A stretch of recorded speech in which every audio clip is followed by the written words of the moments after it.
10ನೇ ತರಗತಿ 2025-26ನೇ ಸಾಲಿನ ವಾರ್ಷಿಕ ಪರೀಕ್ಷೆ 1ರ ಮಾದರಿ ಉತ್ತರ ಪತ್ರಿಕೆ. ವಿಷಯ ಪ್ರಥಮ ಭಾಷೆ ಕನ್ನಡ. ಮೊದಲಿಗೆ ಮಲ್ಟಿಪಲ್ ಚಾಯ್ಸ್ ಕ್ವಶನ್ಸ್ 6 ಪ್ರಶ್ನೆಗಳಿದ್ದಾವೆ. ಮೊದಲನೇ ಪ್ರಶ್ನೆ, ಕನ್ನಡ ವರ್ಣಮಾಲೆಯಲ್ಲಿರುವ ಅವರ್ಗೀಯ ವ್ಯಂಜನಗಳ ಸಂಖ್ಯೆ A 6, B 7, C 8, D 9. ಉತ್ತರ D 9. 2, ವಧೋಪೇತ ಪದವು ಈ ಸಂಧಿಗೆ ಸೇರಿದೆ. A ಲೋಪಸಂಧಿ, B ಸವರ್ಣ ದೀರ್ಘ ಸಂಧಿ, C ವೃದ್ಧಿ ಸಂಧಿ, D ಗುಣಸಂಧಿ. ಉತ್ತರ B ಗುಣಸಂಧಿ. 3, ಪಾರಿಭಾಷಿಕ ಪದಗಳನ್ನು ಬಳಸುವಾಗ, ಅನ್ಯ ಭಾಷೆ ಪದಗಳನ್ನು ಬಳಸುವಾಗ, ಪ್ರಮುಖ ಪದಗಳನ್ನು ಸೂಚಿಸುವಾಗ ಬಳಸುವ ಲೇಖನ ಚಿಹ್ನೆ. A ಪ್ರಶ್ನಾರ್ಥಕ ಚಿಹ್ನೆ, B ಭಾವಸೂಚಕ ಚಿಹ್ನೆ, C ವಾಕ್ಯವೇಷ್ಟನ ಚಿಹ್ನೆ, D ಆವರಣ ಚಿಹ್ನೆ. ಉತ್ತರ C ವಾಕ್ಯವೇಷ್ಟನ ಚಿಹ್ನೆ. 4, ವರ್ತಮಾನ ಕಾಲಸೂಚಕ ಪ್ರತ್ಯಯವಿದು. A ದ, B ಆಪ್ಷನ್ ಉವ, C ಆಪ್ಷನ್ ವ, D ಆಪ್ಷನ್ ಉತ್ತ. ಉತ್ತರ D ಆಪ್ಷನ್ ಉತ್ತ. 5, ದ್ವಿತೀಯ ವಿಭಕ್ತಿಯ ಕಾರಕಾರ್ಥವಿದು. A ಕರ್ಮಾರ್ಥ, B ಕರ್ತಾರ್ಥ, C ಸಂಪ್ರದಾನ, D ಅಧಿಕರಣ. ಉತ್ತರ A ಕರ್ಮಾರ್ಥ. 6, ಮಾದ್ರಮಾಗದ ಯಾದವರು ಪದವು ಈ ಸಮಾಸಕ್ಕೆ ಸೇರಿದೆ. A ತತ್ಪುರುಷ, B ದ್ವಂದ್ವ, C ಕ್ರಿಯಾ, D ಬಹುವ್ರೀಹಿ. ಉತ್ತರ B ದ್ವಂದ್ವ ಸಮಾಸ. ಕೆಳಗಿನವುಗಳಲ್ಲಿ ಮೊದಲೆರಡು ಪದಗಳಿಗೆ ಸಂಬಂಧಿಸಿದಂತೆ 3ನೇ ಪದಕ್ಕೆ ಸರಿ ಹೊಂದುವ ಸಂಬಂಧಿ ಪದವನ್ನು ಬರೆಯಿರಿ. 4 ಪ್ರಶ್ನೆಗಳಿದ್ದಾವೆ. 7ನೇ ಪ್ರಶ್ನೆ, ಅಮೃತ ಅಮರ್ದು, ಕಾರ್ಯ ಕಜ್ಜ. 8ನೇ ಪ್ರಶ್ನೆ, ಅಷ್ಟು ಪರಿಮಾಣವಾಚಕ, 12 ಸಂಖ್ಯಾವಾಚಕ. 9, ಹಾಲ್ಜೇನು ಜೋಡು ನುಡಿ, ತುತ್ತ ತುದಿ ದ್ವಿರಿಕ್ತಿಯಾಗಿದೆ. 10ನೇ ಪ್ರಶ್ನೆ, ನಿನಗಾಗಿ ತದ್ದಿತಾಂತ ವ್ಯಯ, ಪೆರ್ಮೆ ತದ್ದಿತಾಂತ ಭಾವನಾಮವಾಗಿದೆ. 3ನೇ ರೋಮನ್ ನಂಬರ್, ಕೆಳಗಿನ ಪ್ರಶ್ನೆಗಳಿಗೆ ಒಂದು ವಾಕ್ಯದಲ್ಲಿ ಉತ್ತರ ಬರೆಯಿರಿ. 11, ಕನ್ನಡಕ್ಕೆ ಪರ್ಷಿಯನ್ ಶಬ್ದಗಳು ಯಾವಾಗ ಬಂದವು? ಉತ್ತರ, ಕನ್ನಡಕ್ಕೆ ಪರ್ಷಿಯನ್ ಶಬ್ದಗಳು ಮಹಮ್ಮದೀಯರ ಆಳ್ವಿಕೆಯ ಅವಧಿಯಲ್ಲಿ ಬಂದವು. 12, ಹುಲಿಗೆ ಪರಮಾನಂದವಾಗಲು ಕಾರಣವೇನು? ಉತ್ತರ, ಶಾನುಭೋಗರ ದುಂಡು ದುಂಡಾದ ಶರೀರವನ್ನು ನೋಡಿ ಹುಲಿಗೆ ಪರಮಾನಂದವಾಗಲು ಕಾರಣವಾಯಿತು. 13, ಲಂಡನ್ ನಗರದಲ್ಲಿ ಪ್ರಸಿದ್ಧಿ ಪಡೆದ ಸಿಂಪಿಗಳ ಹೆಸರೇನು? ಉತ್ತರ, ಲಂಡನ್ ನಗರದಲ್ಲಿ ಪ್ರಸಿದ್ಧಿ ಪಡೆದ ಸಿಂಪಿಗಳ ಸ್ಯಾವೋಯ್ ಸಿಂಪಿಗಳು. 14, ಸೂರ್ಯಮಿತ್ರನು ತನಗೆ ಕಾಶ್ಯಪಿ ಎಂಬ ತಂಗಿ ಇಲ್ಲ ಎಂದು ಹೇಳಲು ಕಾರಣವೇನು? ಉತ್ತರ, ಅಗ್ನಿಭೂತಿ ಮತ್ತು ವಾಯುಭೂತಿಯರು ಸೋದರಮಾವನೆಂಬ ಸಲುಗೆಯಿಂದ ಮೊದಲಿನಂತೆ ಗರ್ವಿಷ್ಠರಾಗಿ ಕೆಟ್ಟು ಹೋಗುವರೆಂದು ಭಾವಿಸಿ ಸೂರ್ಯಮಿತ್ರನು ತನಗೆ ಕಾಶ್ಯಪಿ ಎಂಬ ತಂಗಿ ಇಲ್ಲ ಎಂದು ಹೇಳಿದನು. 15, ಹಲಗಲಿ ಗ್ರಾಮ ಎಲ್ಲಿದೆ? ಉತ್ತರ, ಹಲಗಲಿ ಗ್ರಾಮವು ಮುಧೋಳ ಸಂಸ್ಥಾನದಲ್ಲಿದ್ದು ಇಂದಿನ ಬಾಗಲಕೋಟೆ ಜಿಲ್ಲೆಗೆ ಸೇರಿದೆ. 16, ಪರಶುರಾಮನು ದ್ರೋಣನಿಗೆ ಯಾವುದರ ಆರ್ಘ್ಯವನ್ನು ನೀಡಿದನು?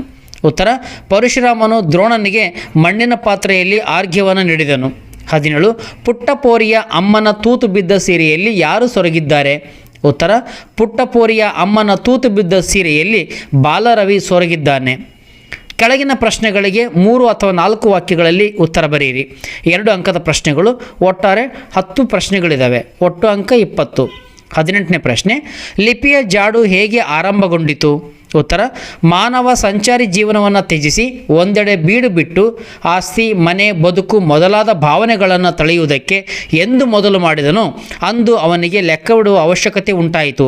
ಯಾವ ಓದು ಬರವಣಿಗೆ ಇಲ್ಲದ ಹಳ್ಳಿಯ ಕೆಲಸಗಾರನಾದರೂ ಸರಿಯೇ ತಾನು ದಿನಗೆಲಸಕ್ಕೆ ಹೋದ ಲೆಕ್ಕವನ್ನು ಗೋಡೆಯ ಮೇಲೆ ದಿನಪ್ರತಿ ಒಂದೊಂದು ಗೆರೆಳೆದು ಗುರುತಿಸಿ ಕೊನೆಯಲ್ಲಿ ಎಣಿಸಿ ಲೆಕ್ಕ ಹಾಕಿ ಸಂಬಳವನ್ನು ಪಡೆಯುತ್ತಾನೆ. ಹಾಲು ಮಾರುವವರು ಹೀಗೆಯೇ ಲೆಕ್ಕ ಇಡುವುದುಂಟು. ಪುರಾತನ ನೈಲ್, ಕ್ರಿಟಗಿರಿ ಇತ್ಯಾದಿ ಪ್ರದೇಶಗಳಲ್ಲಿ ಈ ಬಗೆಯ ಲಿಪಿಯ ಸಾಕ್ಷ್ಯಗಳು ದೊರೆತಿವೆ. ಹೀಗೆ ಲಿಪಿಯ ಮೊದಲಿನ ಜಾಡು ಆರಂಭಗೊಂಡಿತು. 19ನೇ ಪ್ರಶ್ನೆ, ವಿಶ್ವೇಶ್ವರಯ್ಯರ ವಿದ್ಯಾಭ್ಯಾಸವನ್ನು ಕುರಿತು ಬರೆಯಿರಿ. ಉತ್ತರ, ವಿಶ್ವೇಶ್ವರಯ್ಯನವರ ಪ್ರಾಥಮಿಕ ಶಿಕ್ಷಣ ಚಿಕ್ಕಬಳ್ಳಾಪುರದಲ್ಲಿ ನಡೆಯಿತು. ಬೆಂಗಳೂರಿನ ವೆಸ್ಲಿಯನ್ ಪ್ರೌಢಶಾಲೆಯಲ್ಲಿ ಪ್ರೌಢಶಿಕ್ಷಣವನ್ನು, ಸೆಂಟ್ರಲ್ ಕಾಲೇಜಿನಲ್ಲಿ 2 ವರ್ಷಗಳ ಇಂಟರ್ಮೀಡಿಯೇಟ್ ಮತ್ತು 3 ವರ್ಷಗಳ BA ಪದವಿ ಶಿಕ್ಷಣವನ್ನು ಪಡೆದರು. ಮೈಸೂರಿನ ದಿವಾನರಾದ C ರಂಗಾಚಾರ್ಲು ಅವರಿಂದ ವಿದ್ಯಾರ್ಥಿ ವೇತನ ಸೌಲಭ್ಯ ಪಡೆದು ಪೂನಾದ ಇಂಜಿನಿಯರಿಂಗ್ ಕಾಲೇಜಿನಲ್ಲಿ ಡಿಪ್ಲೊಮಾ ಶಿಕ್ಷಣವನ್ನು ಪ್ರಥಮ ಸ್ಥಾನದಲ್ಲಿ ಪಡೆದಿದ್ದಲ್ಲದೆ ಜೇಮ್ಸ್ ಬರ್ಕ್ಲಿ ಬಹುಮಾನಕ್ಕೂ ಪಾತ್ರರಾದರು.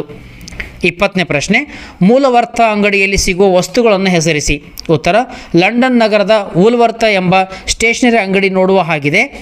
ಬೂಟು, ಕಾಲು ಚೀಲ, ಬಣ್ಣ, ಸಾಬೂನು, ಔಷಧ, ಪುಸ್ತಕ, ಅಂಗಡಿಯ ಪಾತ್ರೆ, ಎಲೆಕ್ಟ್ರಿಕ್ ದೀಪದ ಸಾಮಾನು, ಫೋಟೋ, ಅಡವಿಯ ಹೂವು, ಯುದ್ಧ ಸಾಮಗ್ರಿ, ಹೀಗೆ ಎಲ್ಲ ತರಹದ ಸಾಮಾನುಗಳು ಇಲ್ಲಿ ದೊರೆಯುತ್ತವೆ.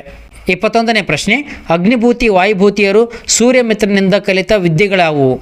ಉತ್ತರ, ಸೂರ್ಯಮಿತ್ರನು ಅಗ್ನಿಭೂತಿ ವಾಯುಭೂತಿಯರಿಗೆ ಒಂದು ಕ್ಷಣವೂ ಬಿಡುವು ಕೊಡದೆ ಹಗಲಿರುಳನ್ನದೇ ಓದಿಸಿದನು.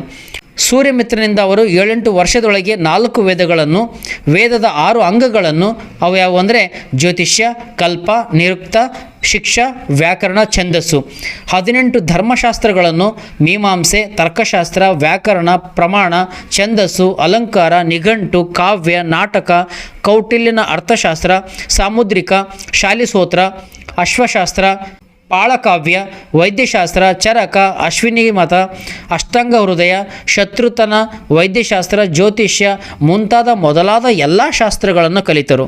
22ನೇ ಪ್ರಶ್ನೆ, ಹೊಸಗಾಲದ ಹಸುಮಕ್ಕಳನ್ನು ಹಕ್ಕಿ ಹೇಗೆ ಹರಸಿದೆ?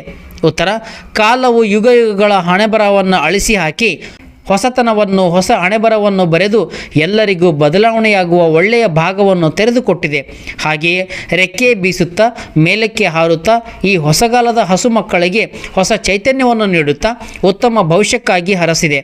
23 ಹಲಗಲ್ಲಿಗೆ ದಂಡು ಬರಲು ಕಾರಣವೇನು? ಉತ್ತರ, ಹಲಗಲ್ಲಿಯ ಬೇಡರಾದ ಪೂಜೇರಿ ಹನುಮ, ಬ್ಯಾಡ್ರ ಬಾಲ, ರಾಮ, ಜಡಗ ಇವರು ಬ್ರಿಟಿಷ್ ಸರ್ಕಾರ ಹೊರಡಿಸಿದ್ದ ನಿಶಸ್ತ್ರೀಕರಣದ ಆದೇಶವನ್ನು ವಿರೋಧಿಸಿ ತಮ್ಮಲ್ಲಿರುವ ಆಯುಧಗಳನ್ನು ಕೊಡಲು ಒಪ್ಪದೆ ದಂಗೆ ಎದ್ದರು. ಈ ದಂಗೆಯನ್ನು ಹತ್ತಿಕ್ಕಲು ಬಂದ ಕಾರಕೂನ ಕಾಪಾಳಕ್ಕೆ ಹೊಡೆದು ಸಿಪಾಯಿಗಳನ್ನು ಹೊಡೆದುರುಳಿಸಿದರು.